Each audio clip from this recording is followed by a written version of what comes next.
Selamat datang di channel Cailisis, tempat para pemuda menganalisis dunia. Di video kali ini, saya akan membahas kenapa tingkat perceraian di Indonesia masih tergolong tinggi.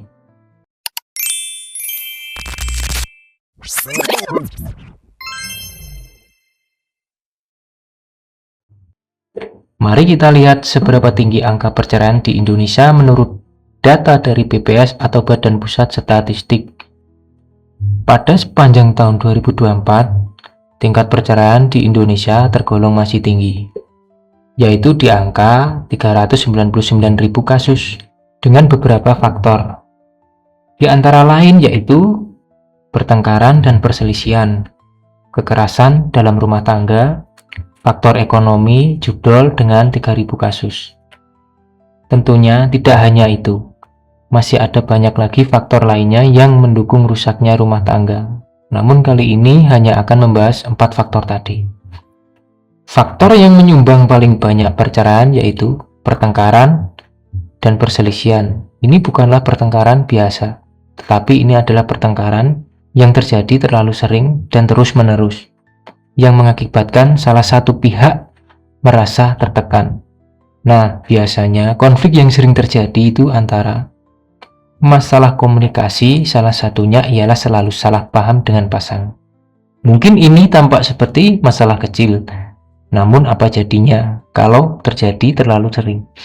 Jelas, hal ini akan menjerumus ke permasalahan yang lebih dalam. Tidak saling menghargai, tak bisa dipungkiri lagi bahwa konflik ini masih sering terjadi di masyarakat kita. Campur tangan keluarga atau pihak luar.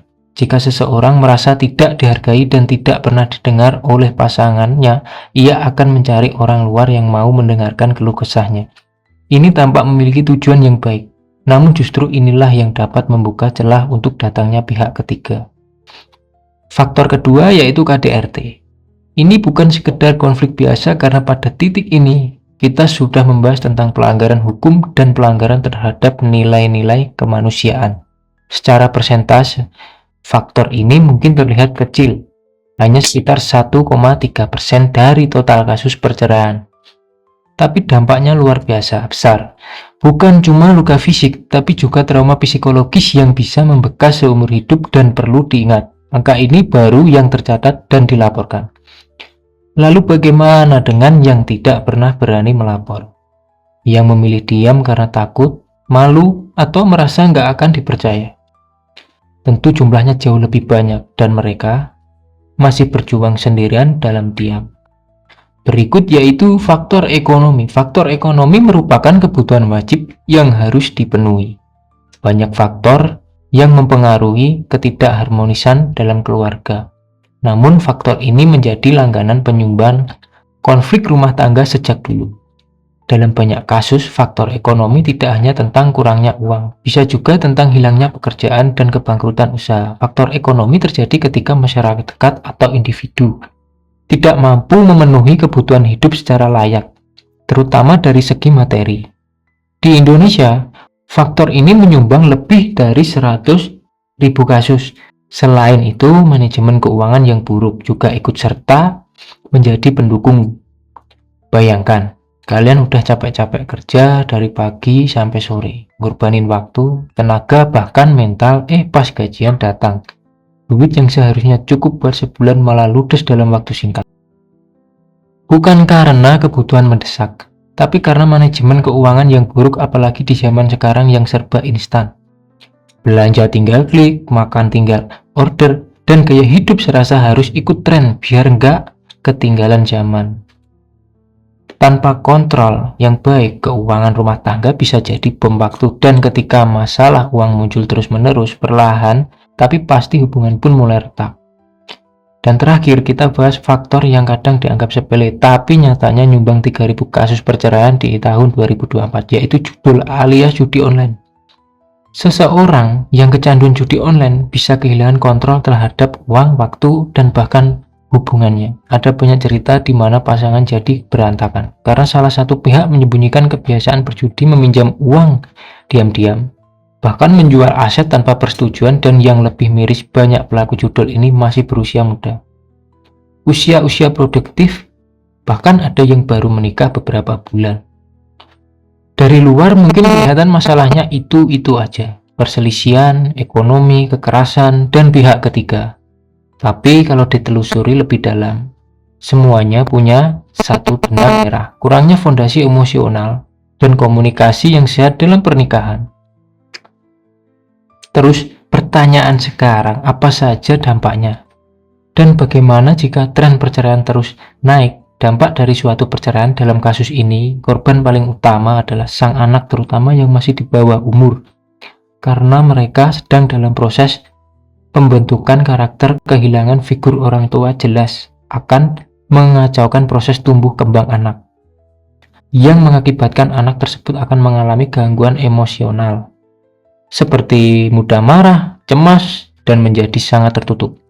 Tak hanya itu, masalah sosial seperti kesulitan membangun relasi yang sehat dengan orang lain juga bisa terjadi. Dampak psikologis mantan pasangan tidak hanya berdampak pada tumbuh kembang sang anak, namun kedua orang tua juga mendapat dampaknya, di antara lain seperti rasa gagal dan malu sosial terutama di lingkungan yang konservatif. Hal ini juga dapat menimbulkan stres dan depresi pada salah satu pihak karena perubahan drastis dan beban hidup serta stigma negatif dari masyarakat. Bagaimana jika tren ini terus naik? Jika tren ini terus naik, dari tahun ke tahun akan ada banyak generasi yang tumbuh tanpa pola hubungan sehat. Anak yang tumbuh di keluarga broken home akan rentan mengalami ketakutan untuk menikah dan tidak mempercayai konsep keluarga bahagia. Karena mereka tidak pernah melihat hal itu terjadi. Krisis sosial kepanjangan jika keluarga sebagai unit terkecil masyarakat tidak stabil, maka struktur sosial yang lebih besar akan mudah goyah serta akan memunculkan beberapa masalah seperti meningkatnya kriminalitas anak jalanan, angka pernikahan dini yang naik, dan komitmen rendah dalam hubungan jangka panjang. Perubahan pola pandang tentang pernikahan. Jika tren ini terus naik, masyarakat akan semakin skeptis soal pernikahan. Akan ada dua kemungkinan: orang semakin tidak mau menikah karena takut gagal, atau menikah asal sudah menganggap pernikahan seperti kontrak kerja yang bisa diputuskan kapan saja. Buat kalian yang belum menikah, ingat, menikah itu bukan pelarian dari kesepian dan bukan perlombaan melawan waktu. Jangan cuma cari yang cocok diajak senang, tapi cari yang siap diajak susah. Bangun komunikasi dari sekarang, belajar ngatur emosi dan keuangan. Karena pernikahan bukan cuma soal cinta, tapi juga soal tanggung jawab dan tumbuh bersama. Dan buat kalian yang sudah menikah, tidak ada rumah tangga yang tidak diuji. Kalau lagi ribet, jangan saling diam atau saling serang. Luangkan waktu buat ngobrol jujur tanpa emosi. Gak salah kok minta bantuan profesional kalau sudah mentok. Konseling itu bukan tanda kegagalan. Itu tanda kalian mau menyelamatkan sesuatu yang berharga. Dan kalau akhirnya harus berpisah, pastikan pisahnya dewasa, tetap saling menghormati, terutama kalau sudah ada anak di dalamnya.